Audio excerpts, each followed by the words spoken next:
최근 미국 트럼프 대통령의 관세 정책은 전 세계에 큰 충격을 주었죠. 중국은 즉각적인 보복으로 맞대응했고, 일본은 고개를 숙이며 외교적 채널을 통해 우려를 전달했습니다. 유럽은 WTO에 제소하며 회의적인 태도를 보였죠. 그런데 한국은 달랐습니다. 그들은 아무 말도 하지 않았습니다. 그저 조용했죠. 하지만 두 달 후 세계의 주요 공장들이 하나 둘 멈추기 시작했습니다. 한국이 멈추면 세계가 멈춥니다. 도대체 어떤 사연일까요? 딱 1초만 구독과 좋아요로 사연 시작합니다. 브뤼셀 유럽연합본부 회의실. 커다란 원형 테이블 위로 각국 대표들의 목소리가 오가는 오후입니다. 창밖으로는 가을비가 내리고 있었죠. 이사벨 마르티네즈는 검지로 태블릿을 가볍게 두드리며 미간을 찌푸렸습니다. 10년 넘게 유럽연합 기술자문위원으로 일해온 그녀의 얼굴에는 피로가 서려 있었어요. 회의장 스크린에는 아시아 지역 제조국 리스크 분석표가 띄워져 있었습니다. 중국의 제조 독점은 여전히 우리에게 가장 큰 위협입니다. 일본의 경우 자국 시장 우선주의로 인한 수출 제한 가능성이 있고요. 이사벨은 차분한 목소리로 발표를 이어갔어요. 30명 남짓한 위원들은 모두 진지한 표정으로 그녀의 말에 귀 기울였습니다. 그때 뒷자리에서 조용한 목소리가 들려왔죠. 한국은요? 이사벨은 발언을 멈추고 목소리의 주인공을 바라봤습니다. 프랑스계 한국인 혼혈인 엘렌 김이었어요. 유럽산업부문 신임 자문관으로 얼마 전 합류한 인물이었죠. 한국은 별다른 리스크 요인이 없습니다. 안정적인 공급처이자 중간 규모의 제조국이니까요. 이사벨의 대답은 단호했어요. 하지만 엘렌의 눈빛은 그 확신에 의문을 던지고 있었습니다. 때로는 가장 조용한 목소리가 가장 위험할 수 있습니다. 침묵이 진짜 위협이 되는 경우도 있지요. 이사벨은 무심코 그 말을 흘려들으며 다음 안건으로 넘어갔어요. 그때 그녀의 태블릿에 빨간색 알림이 떴습니다. 회의실 분위기가 일순간에 바뀌었죠.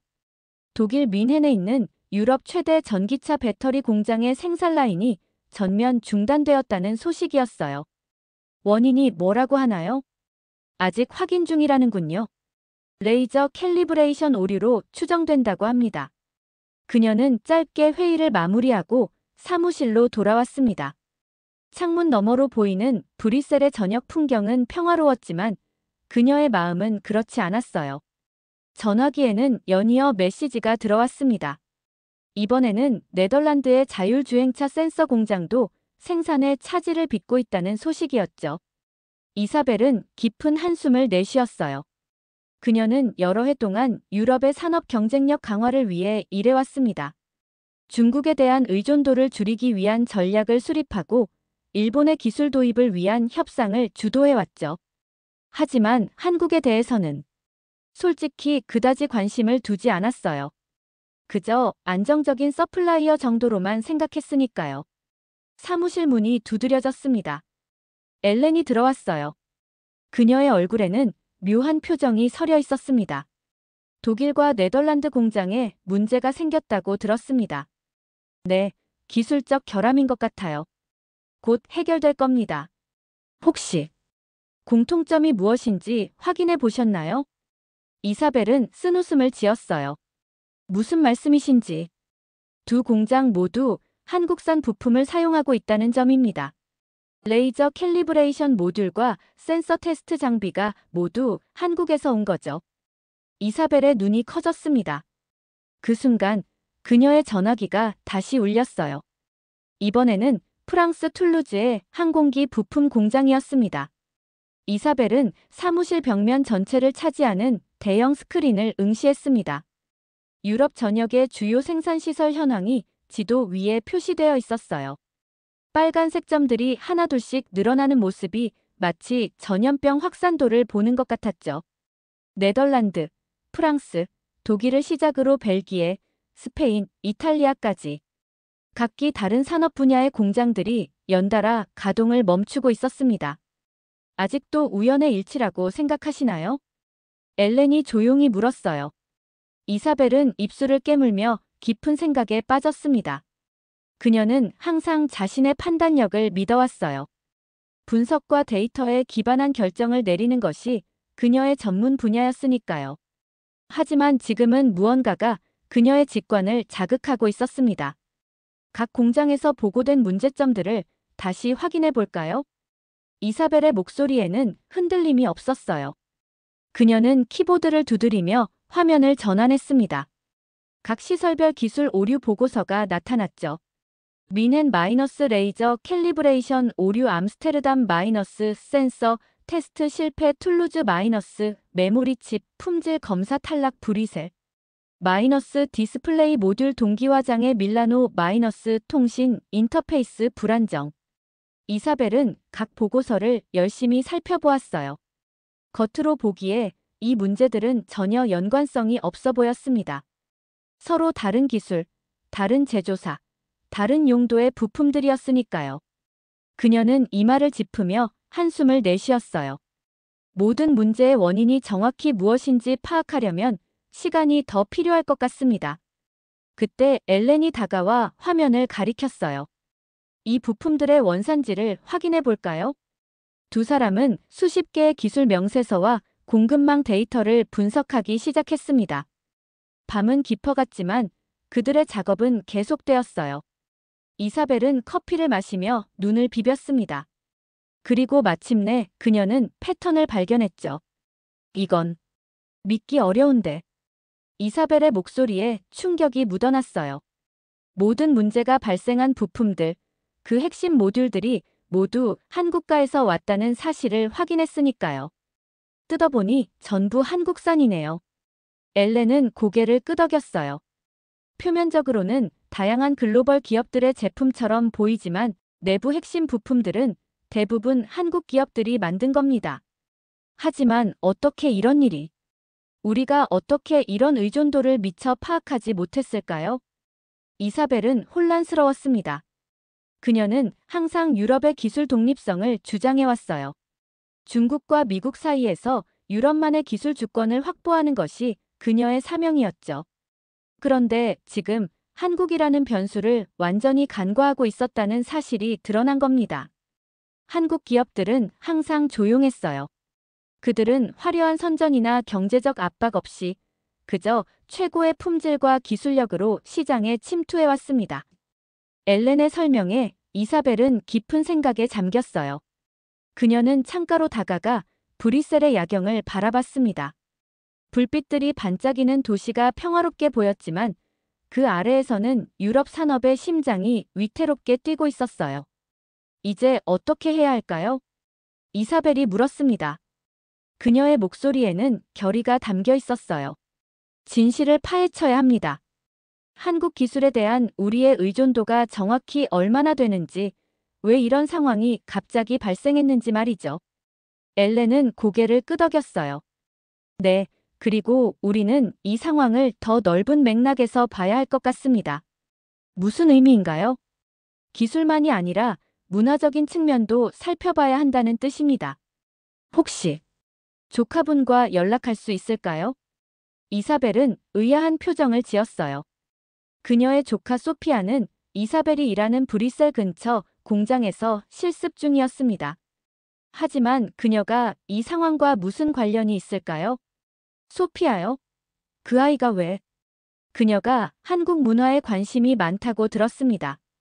우리가 놓치고 있는 퍼즐 조각을 찾는데 도움이 될지도 모릅니다. 이사벨은 망설임 없이 전화기를 들었어요.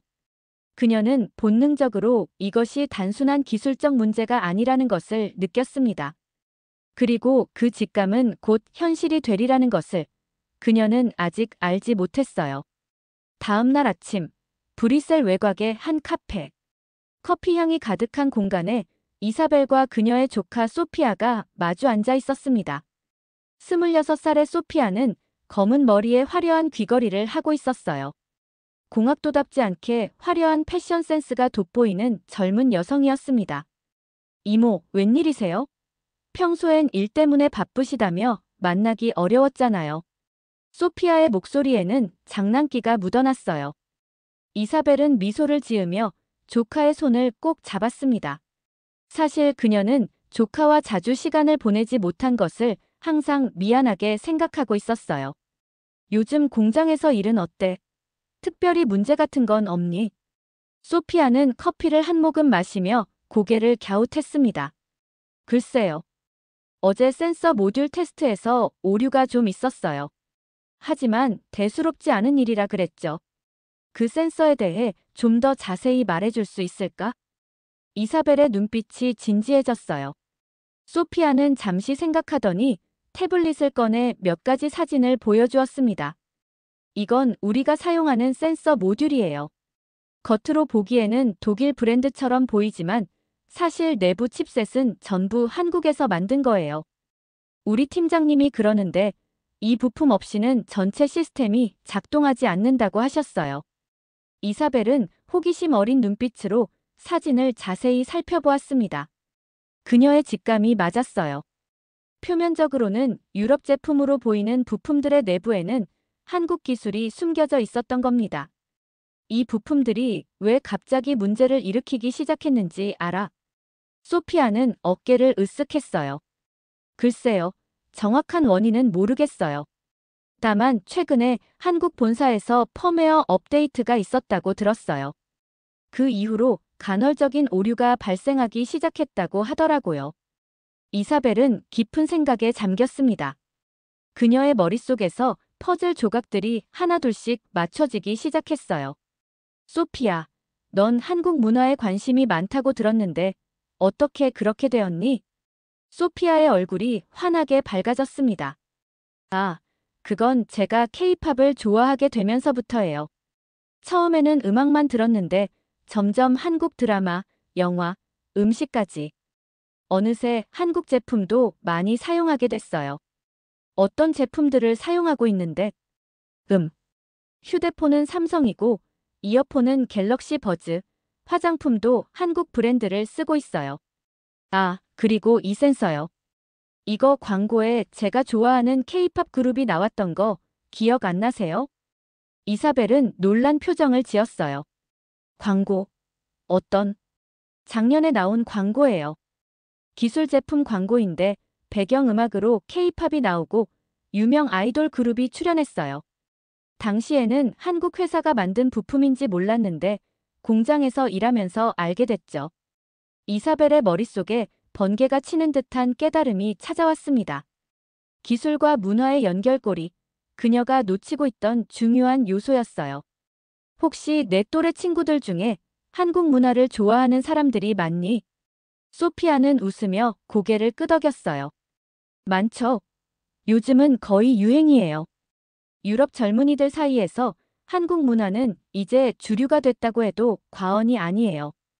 음악, 드라마, 영화, 패션, 화장품, 그리고 자연스럽게 기술 제품까지요. 이사벨은 자리에서 일어났습니다. 그녀의 눈빛에는 결의가 담겨 있었어요. 소피아, 고마워. 넌 정말 큰 도움이 됐어. 이모, 무슨 일 있으세요? 갑자기 심각해 보이는데. 이사벨은 조카의 어깨를 가볍게 두드렸습니다. 아니, 그냥 이모가 오랫동안 보지 못했던 중요한 그림을 이제야 보게 된 것 같아서 그래. 나중에 더 자세히 설명해 줄게. 카페를 나서며 이사벨은 엘렌에게 전화를 걸었어요. 그녀의 목소리에는 흥분이 묻어났습니다. 엘렌, 새로운 프로젝트를 시작해야겠어요. 코드명은 K-파일이에요.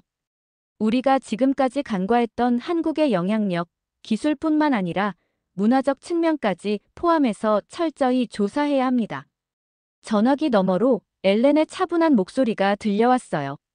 드디어 그 연결고리를 발견하셨군요. 네, 그래요.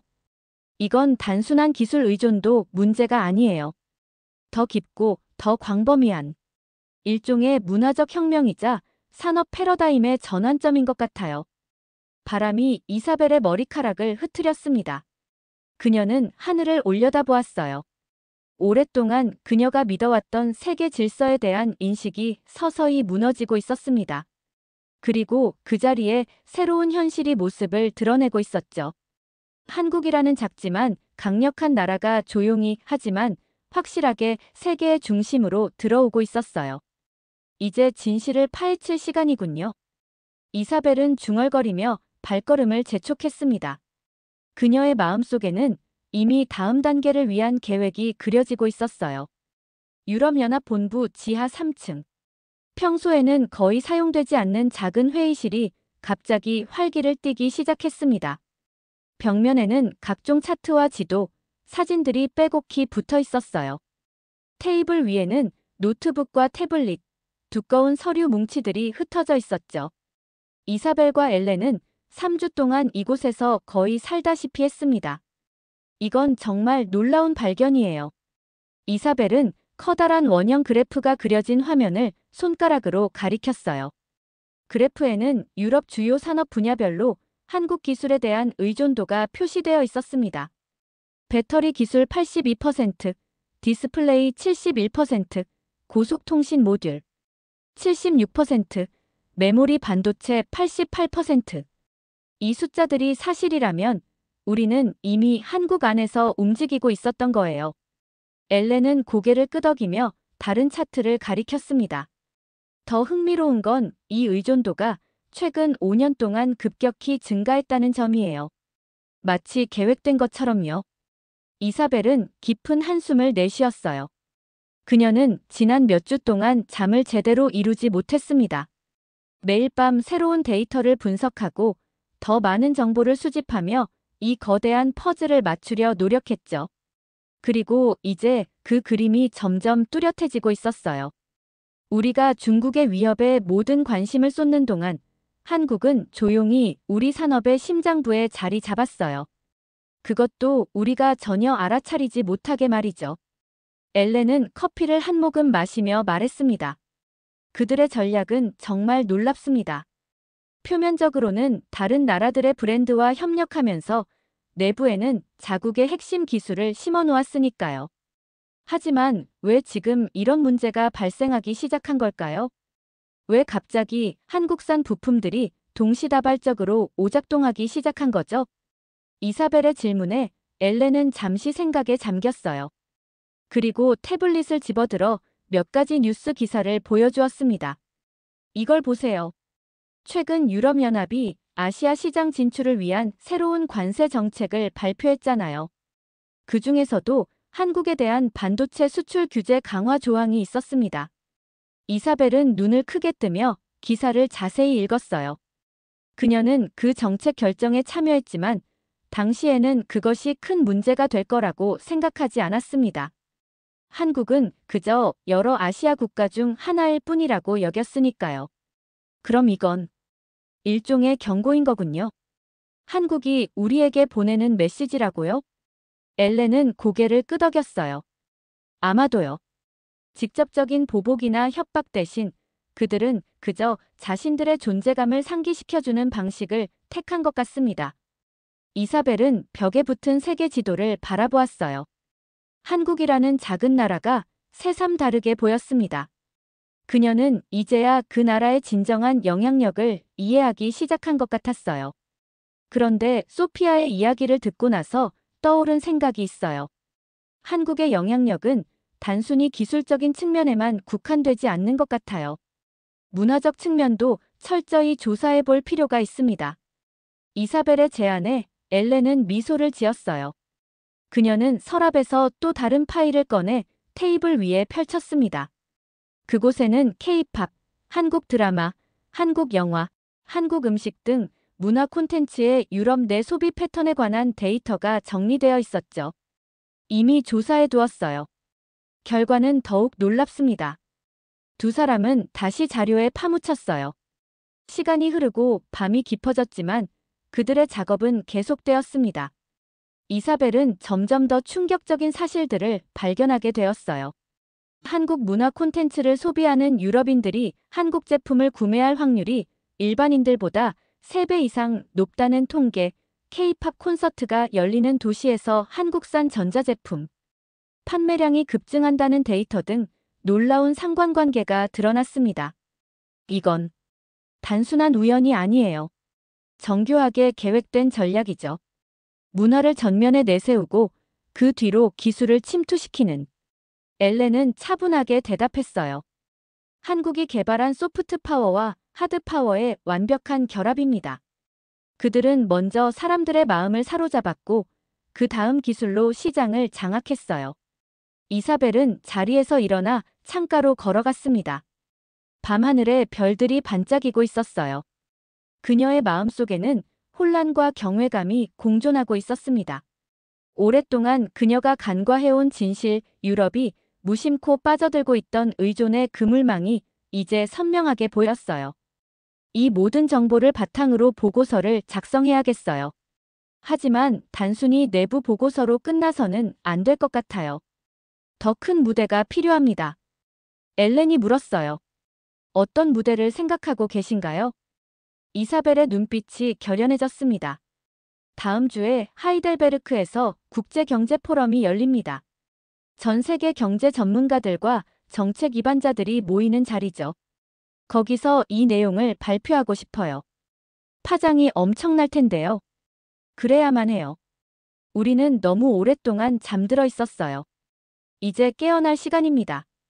이사벨은 결심한 듯 고개를 끄덕였어요. 그녀는 자신이 이제 돌아올 수 없는 강을 건너고 있다는 사실을 알고 있었습니다. 하지만 진실을 향한 그녀의 발걸음은 이미 시작되었고 이제 멈출 수 없었죠. K-파일 프로젝트는 이제 새로운 단계로 접어들 것입니다. 하이델베르크, 고풍스러운 성당이 내려다보는 대학 도시.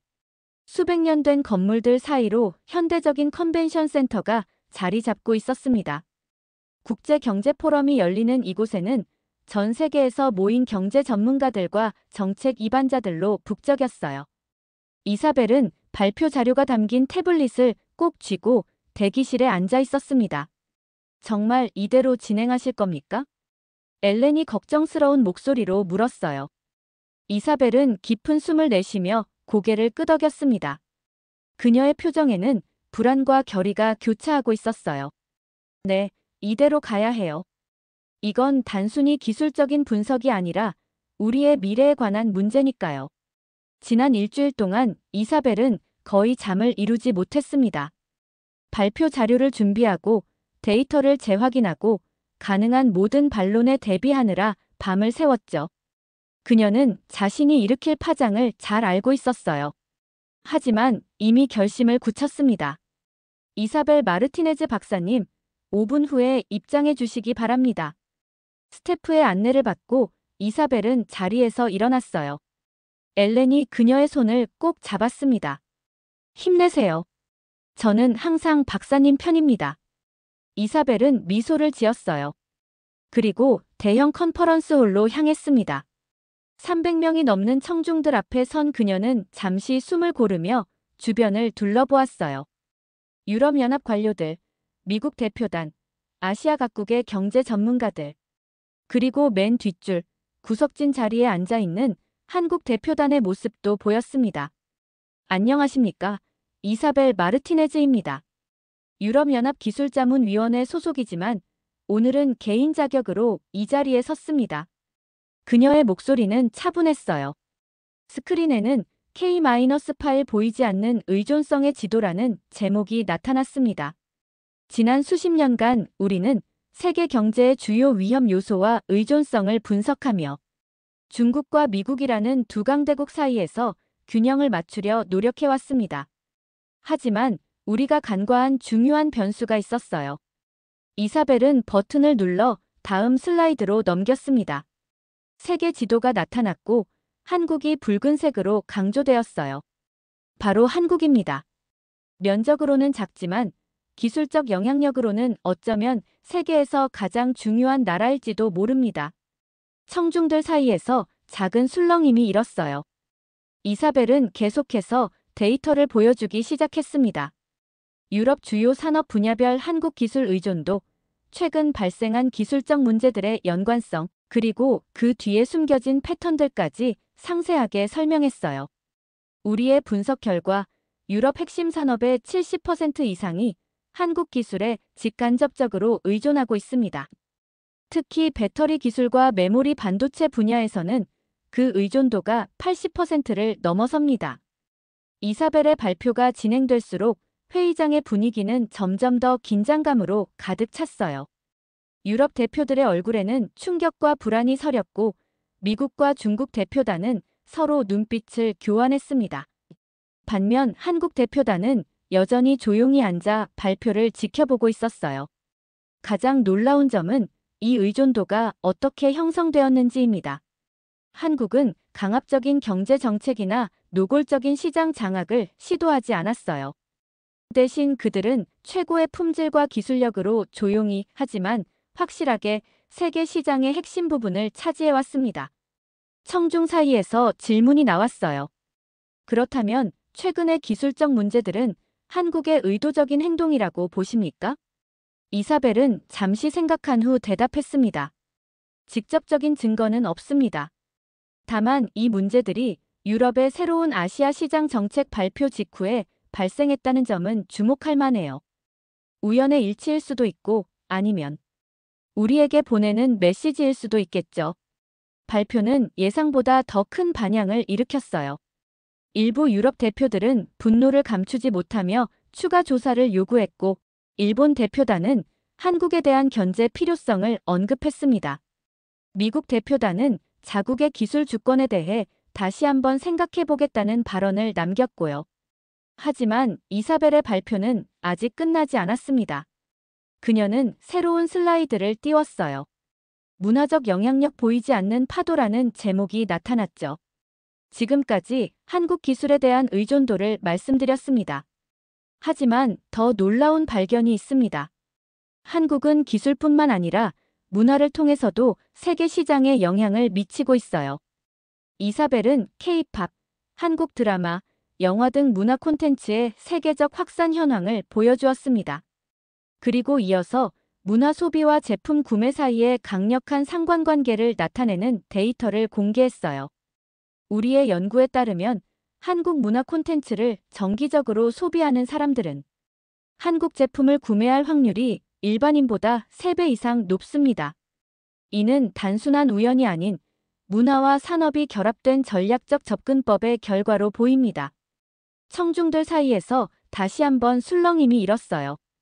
이번에는 더 많은 의문과 불안이 섞인 목소리들이 들려왔습니다. 이사벨은 마지막 슬라이드를 보여주었어요. 거기에는 간단한 문장 하나가 적혀 있었습니다. 한국은 제조국이 아니라 심장입니다. 그녀는 깊은 한숨을 내쉬며 결론을 맺었습니다. 우리는 이제 세계 경제와 기술 지형도를 다시 그려야 합니다. 한국이라는 변수를 제대로 이해하고 그에 맞는 새로운 전략을 수립해야 할 때입니다. 감사합니다. 발표가 끝나고 이사벨이 단상에서 내려오자 회의장은 혼란스러운 토론으로 가득 찼어요. 여러 나라 대표들이 모여 급히 논의를 시작했고 기자들은 앞다투어 질문을 던졌습니다. 그 가운데서 이사벨은 맨 뒷줄에 앉아있던 한국 대표단을 다시 한번 바라보았어요. 그들은 여전히 조용했지만 이제 그녀는 그 침묵 속에 담긴 힘을 느낄 수 있었습니다. 포럼이 열린 지 이틀째 되는 날, 이사벨의 발표는 이미 국제 언론의 헤드라인을 장식하고 있었습니다. 유럽, 한국 기술에 과도하게 의존 숨겨진 강국의 등장. 한국 산업, 조용한 패권을 장악하다 등의 제목이 신문과 온라인 매체를 가득 채웠어요. 하이델베르크 호텔 로비에서 이사벨은 이런 뉴스들을 흘깃보며 커피를 마시고 있었습니다. 생각보다 더 큰 파장이 일고 있군요. 엘렌이 다가와 말했어요. 이사벨은 고개를 끄덕이며 한숨을 내쉬었습니다. 예상은 했지만 이 정도일 줄은 몰랐어요. 어제 밤부터 계속 전화가 오고 있어요.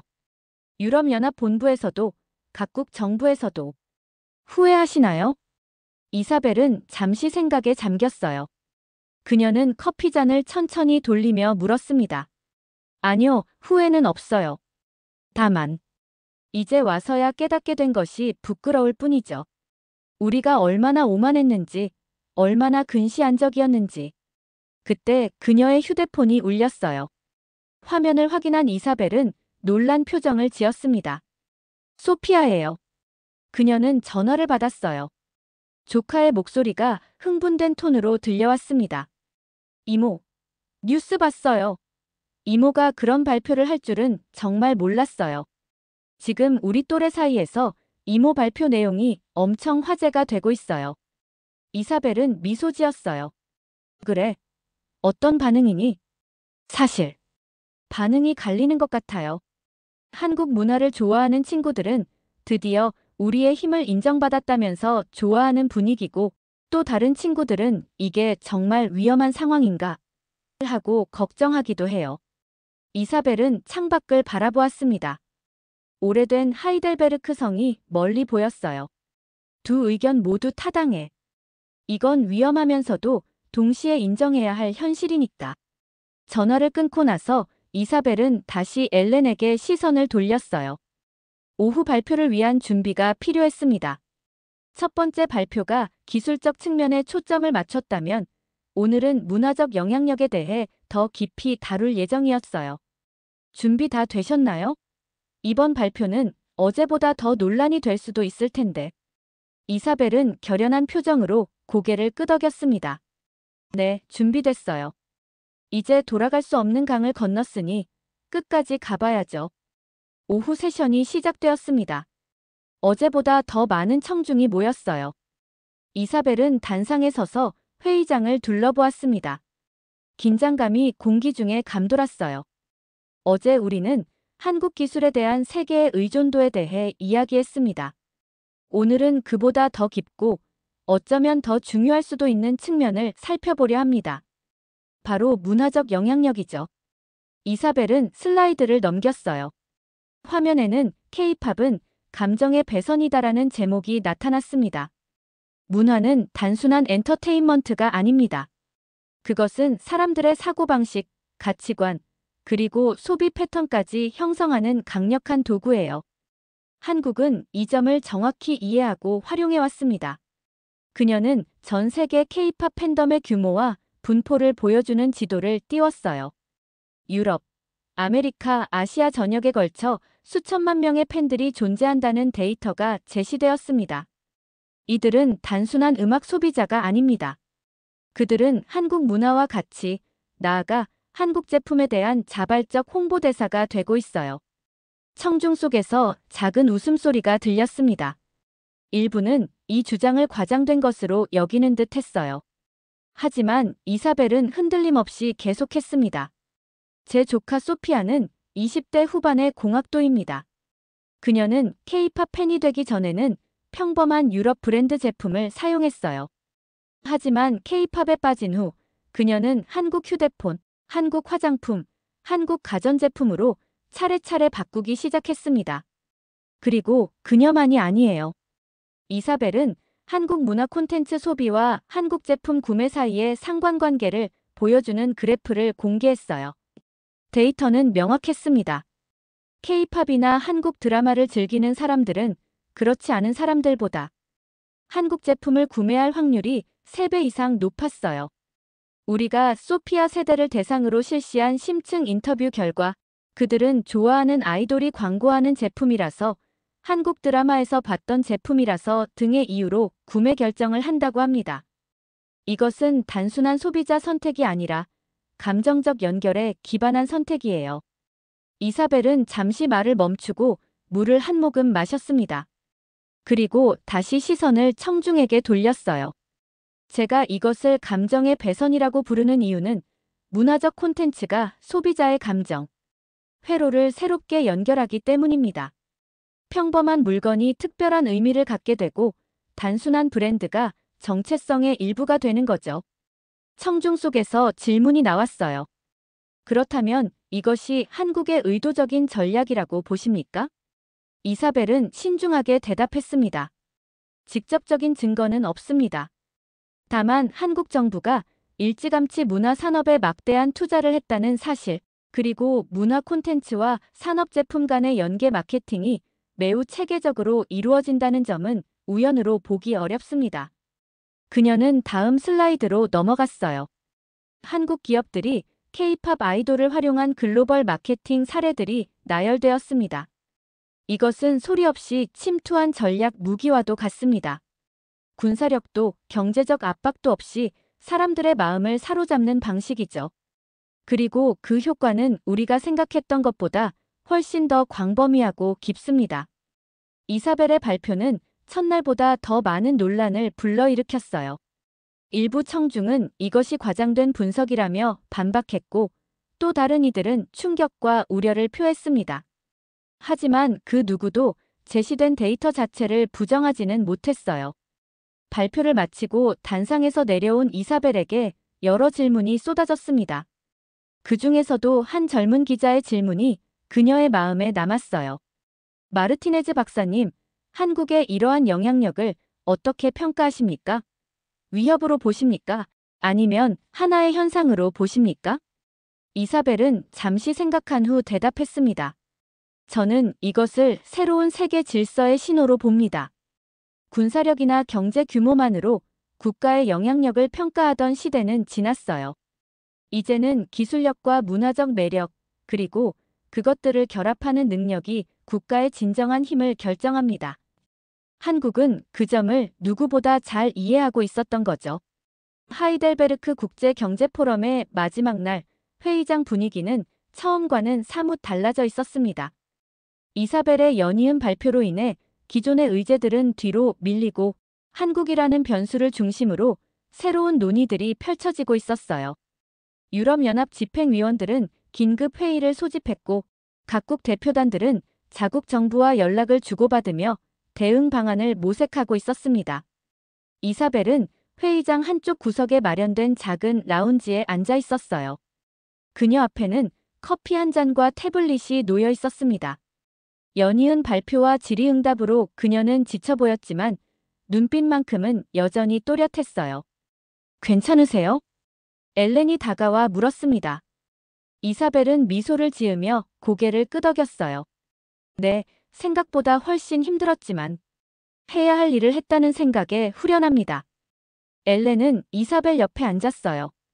두 사람은 창밖으로 보이는 하이델베르크의 경치를 잠시 바라보았습니다. 고풍스러운 성과 오래된 다리, 네카어 강의 잔잔한 물결이 평화로운 분위기를 자아내고 있었어요. 방금 유럽연합 외교 안보정책 고위 대표로부터 연락이 왔어요. 다음 주에 브뤼셀에서 긴급 회의가 소집된다고 합니다. 박사님의 참석을 요청하셨고요. 이사벨은 깊은 한숨을 내쉬었어요. 예상했던 일이네요. 아마 격렬한 토론이 이어지겠죠. 걱정되시나요? 아니요, 이제는 아니에요. 데이터가 모든 것을 말해주니까요. 그때 3명의 남성이 그들을 향해 다가왔습니다. 프랑스, 독일, 이탈리아 산업부 장관들이었어요. 그들의 표정은 심각했습니다. 마르티네즈 박사, 잠시 이야기 좀 나눌 수 있을까요? 이사벨은 자리에서 일어나 미소를 지었어요. 물론이죠. 그들은 조금 더 조용한 곳으로 자리를 옮겼습니다. 프랑스 장관이 먼저 입을 열었어요.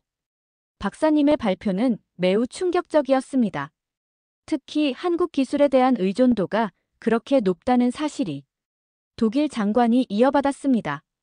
우리는 긴급 대응 방안을 논의하고 있습니다. 의존도를 줄이기 위한 전략적 계획, 대체 공급망 구축, 그리고 필요하다면 법적, 정치적 조치도 검토하고 있죠. 이탈리아 장관은 더 직설적이었어요. 솔직히 말씀드리자면 박사님의 분석이 정확하다 해도 이것을 공개적으로 발표하는 것이 최선의 선택이었는지는 의문입니다. 이로 인해 시장이 동요하고 국제관계가 긴장될 수 있습니다. 이사벨은 침착하게 대답했어요. 장관님들의 우려를 이해합니다. 하지만 현실을 직시하지 않고는 어떤 해결책도 찾을 수 없습니다. 우리는 너무 오랫동안 눈을 감아왔어요. 그녀는 잠시 말을 멈추고 새 장관의 눈을 차례로 바라보았습니다. 그리고 낮지만 단호한 목소리로 말을 이었어요. 한국은 이제 더 이상 우리가 생각했던 그런 나라가 아닙니다. 그들은 가장 작지만 가장 결정적인 변수가 되었어요. 권력의 지도가 뒤집어진 겁니다. 새 장관은 서로 눈빛을 교환했어요. 그들의 표정에서 불안과 혼란이 읽혔습니다. 그렇다면 박사님은 어떤 대응 방안을 제안하시겠습니까? 이사벨은 창밖을 바라보며 생각에 잠겼습니다. 그리고 천천히 대답을 이어갔어요. 우선 우리는 한국을 경쟁자가 아닌 동등한 파트너로 보기 시작해야 합니다. 그들의 기술력을 인정하고 공정한 협력 관계를 구축해야 해요. 동시에 우리 자신의 기술 역량을 키우고 다양한 공급망을 확보하는 노력도 필요합니다. 장관들은 고개를 끄덕였지만 여전히 의구심이 남아있는 듯 했어요. 이사벨은 마지막으로 덧붙였습니다. 가장 중요한 것은 이것이 위협이 아니라 기회가 될 수도 있다는 점을 인식하는 겁니다. 한국은 중국이나 미국과는 다른 방식으로 세계에 접근하고 있어요. 그들의 전략은 강제나 압박이 아닌 품질과 매력을 통한 영향력 확대입니다.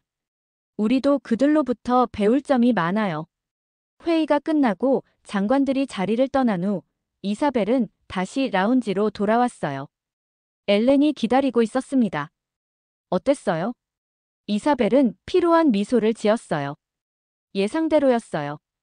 그들은 당황하고 있고 빠른 해결책을 원하죠. 하지만 이건 하루아침에 해결될 문제가 아니에요. 두 사람은 잠시 침묵 속에 앉아 있었습니다. 그때 이사벨은 회의장 맨 뒷자리에 앉아 있는 한국 대표단을 발견했어요. 그들은 여전히 조용히 대화를 나누고 있었습니다. 다른 나라 대표들이 혼란과 긴장 속에 분주히 움직이는 것과는 대조적이었죠. 보세요. 그들은 여전히 침착해요.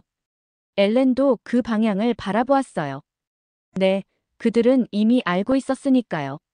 자신들의 영향력이 어느 정도인지, 그리고 그것이 어떻게 작동하는지. 이사벨은 갑자기 깨달음을 얻은 듯 말했습니다. 우리는 오만했어요. 항상 우리가 세계의 중심이라고, 우리의 결정이 모든 것을 좌우한다고 생각했죠. 하지만 이제 보니 세계는 우리가 생각했던 것보다 훨씬 더 복잡하고 다양하군요. 엘렌이 이사벨의 말을 마무리했어요. 이사벨은 고개를 끄덕였습니다. 그래요. 그리고 이제 우리는 그 복잡성을 인정하고 새로운 균형을 찾아야 해요. 포럼의 마지막 세션이 끝나고 이사벨과 엘렌은 호텔로 돌아왔습니다. 이사벨은 창가에 서서 어두워진 하이델베르크의 밤 풍경을 바라보았어요. 가로등 불빛이 반짝이는 구시가지의 모습이 아름다웠습니다. 이제 어떻게 되는 거죠? 엘렌이 물었어요. 이사벨은 천천히 고개를 돌려 그녀를 바라보았습니다. 우리는 계속해서 진실을 찾아갈 거예요. 그리고 그 진실을 바탕으로 더 나은 세계를 만들기 위해 노력할 겁니다. 세계는 변하고 있어요, 엘렌. 그리고 우리도 변해야 해요. 그녀의 목소리에는 확신과 평온함이 담겨 있었습니다. 마치 오랜 혼란을 지나 마침내 명확한 깨달음에 도달한 사람처럼요. 브뤼셀로 돌아온 지 일주일 후 이사벨의 사무실은 여전히 분주했습니다. 하이델베르크 포럼 이후 그녀는 연일 회의와 인터뷰, 보고서 작성으로 바쁜 나날을 보내고 있었어요. 유럽연합 집행위원회는 한국 기술 의존도에 관한 특별조사위원회를 구성했고 이사벨은 그 핵심 자문위원으로 임명되었습니다. 오늘도 여러 건의 회의가 예정되어 있었지만 이사벨은 잠시 시간을 내어 자신만의 생각을 정리하고 싶었어요. 그녀는 사무실 문을 잠그고 창가로 걸어갔습니다. 창밖으로 보이는 브뤼셀의 풍경이 평화로웠어요. 시민들은 일상을 살아가고 도시는 여느 때와 다름없이 돌아가고 있었습니다. 세상은 변했는데 겉으로는 아무 일도 없었던 것처럼 보이는군요. 이사벨은 중얼거렸어요. 그녀는 책상으로 돌아와 노트북을 열었습니다. 공식 보고서가 아닌 개인적인 생각과 관찰을 기록하는 문서였어요. 그녀는 이것을 예언자의 메모라고 이름 붙였습니다. 미래를 예측하려는 것이 아니라 현재의 흐름을 더 깊이 이해하고 싶은 마음에서였죠. 한국의 부상은 단순한 경제적, 기술적 현상이 아니다. 그것은 세계 질서의 근본적인 변화를 알리는 신호다. 이사벨은 천천히 타이핑을 시작했습니다. 지난 몇 주간의 경험과 깨달음을 솔직하게 풀어내기 시작했어요. 우리는 오랫동안 세계를 강대국과 그 주변국으로 나누어 보았다. 미국, 중국, 러시아, 그리고 유럽이 주도하는 세계를 상상했다. 하지만 한국은 그 간극을 뚫고 새로운 유형의 영향력을 창조했다. 그들은 강압이나 군사력, 경제적 위협 없이도 세계의 산업과 문화 흐름을 조용히 장악했다. 창밖에서 새들이 지저귀는 소리가 들렸어요. 이사벨은 잠시 생각에 잠겼다가 다시 타이핑을 이어갔습니다. 한국의 전략은 세 가지 핵심 요소로 구성된다. 첫째, 핵심 기술에 대한 집중적인 투자와 혁신. 둘째, 그 기술을 세계 시장에 교묘하게 침투시키는 전략. 셋째, 문화적 매력을 통해 소비자의 마음을 사로잡는 소프트 파워의 활용. 이 세 요소가 완벽하게 조화를 이루며 작동할 때 한국은 표면적인 규모나 군사력과는 무관하게 엄청난 영향력을 행사할 수 있게 되었다. 이사벨은 커피를 한 모금 마시고 창밖을 다시 바라보았어요. 그녀의 마음속에는 여전히 많은 질문이 남아 있었습니다. 이것이 의도된 전략인가? 아니면 자연스러운 진화의 결과인가? 한국은 앞으로 이 영향력을 어떻게 활용할 것인가? 유럽과 다른 세계 강대국들은 어떻게 대응해야 하는가? 그녀는 다시 키보드로 손을 옮겼어요. 한국은 말하지 않는다. 하지만 그들의 멈춤이 곧 세계의 정지다. 우리는 이제 이 현실을 받아들이고 그에 맞게 행동해야 한다. 과거의 패권 개념이나 힘의 균형 이론으로는 이 새로운 세계를 이해할 수 없다. 우리에게는 새로운 사고방식, 새로운 접근법이 필요하다. 타이핑을 마친 이사벨은 잠시 자신이 쓴 내용을 다시 읽어보았습니다. 그녀의 생각이 명확하게 정리된 것 같았어요. 이제 이 통찰을 어떻게 실질적인 변화로 이끌어낼지가 과제였습니다. 문득 핸드폰이 울렸어요. 소피아였습니다. 이모, 오늘 저녁에 시간 있으세요? 제가 좋아하는 한국 식당이 있는데 한번 모시고 싶어요. 이사벨은 미소를 지었어요. 그래, 좋은 생각이구나. 나도 한국 문화에 대해 더 많이 배우고 싶었어. 전화를 끊고 이사벨은 서랍을 열었습니다. 그곳에는 KUREA라는 라벨이 붙은 폴더가 있었어요. 그녀는 이제 새로운 여정을 시작하고 있었습니다. 한국을 단순한 분석 대상이 아닌 배우고 이해해야 할 문화와 사회로 바라보기 시작한 것이죠. 사무실 문을 두드리는 소리가 들렸어요. 엘렌이었습니다. 회의 시간이 다 되었어요. 준비되셨나요? 이사벨은 고개를 끄덕이며 자리에서 일어났어요. 네, 준비됐어요. 그녀는 노트북을 닫고 파일을 저장했습니다. 예언자의 메모는 이제 그녀만의 비밀이자 지침이 되었어요. 세계가 변하는 중요한 순간을 기록한 역사적 문서였습니다. 회의실로 향하는 복도를 걸으며 이사벨은 문득 자신이 얼마나 달라졌는지 깨달았어요. 몇 주 전만 해도 그녀는 기존의 세계 질서를 확고하게 믿고 유럽의 기술적 독립을 위해 싸우던 사람이었습니다. 하지만 이제 그녀는 더 넓은 시야, 더 깊은 이해를 가진 사람이 되었어요. 이사벨, 괜찮으세요? 생각에 잠겨 보이는데요. 엘렌의 질문에 이사벨은 미소를 지었습니다. 네, 괜찮아요. 그냥 세계가 어떻게 변하고 있는지, 그리고 우리가 어떻게 그 변화에 적응해야 할지 생각하고 있었어요. 회의실 문이 열렸습니다. 유럽연합의 고위 관료들과 각국 대표들이 자리에 앉아 있었어요. 모두의 시선이 이사벨에게 향했습니다. 그녀는 자신감 있게 자리에 앉았어요. 마르티네즈 박사님, 당신의 분석에 따르면 우리는 앞으로 어떤 대응 전략을 세워야 할까요? 유럽연합 집행위원장이 물었습니다. 이사벨은 잠시 생각한 후 대답했어요. 우리는 먼저 현실을 받아들여야 합니다. 한국은 이제 글로벌 기술 생태계의 중심축 중 하나가 되었어요. 우리는 그들과 대립하기보다는 협력하는 방향으로 나아가야 합니다. 동시에 우리 자신의 기술적 역량을 강화하고 다양한 공급망을 확보해야 하고요. 그녀의 목소리는 차분했지만 단호했습니다. 이제 그녀는 단순한 분석가가 아니라 새로운 시대를 이끌어가는 안내자가 되어가고 있었어요. 회의실 창밖으로 브뤼셀의 하늘이 맑게 펼쳐져 있었습니다. 그리고 지구 반대편 서울의 밤하늘에는 수많은 불빛이 빛나고 있었죠. 두 도시, 두 문화, 두 세계가 이제 그 어느 때보다 밀접하게 연결되어 있었습니다. 변화는 이미 시작되었고 이사벨은 그 변화의 한가운데에 서 있었어요. 한국은 조용했지만 그 조용함 속에 세계의 심장이 뛰고 있었습니다. 그리고 이사벨은 이제 그 소리를 들을 수 있게 되었어요. 지금 세계는 한국을 따라 움직이고 있다는 것을. 오늘 영상 어떠셨나요? 지금 대한민국은 산업의 핵심에서 세계 공급망을 지휘하고 국방에서는 스스로를 지키며 다른 나라를 지켜주는 힘까지 갖춘 나라가 되었습니다. 구독, 좋아요로 한국의 힘을 보여줍니다. 끝까지 시청해주셔서 감사합니다.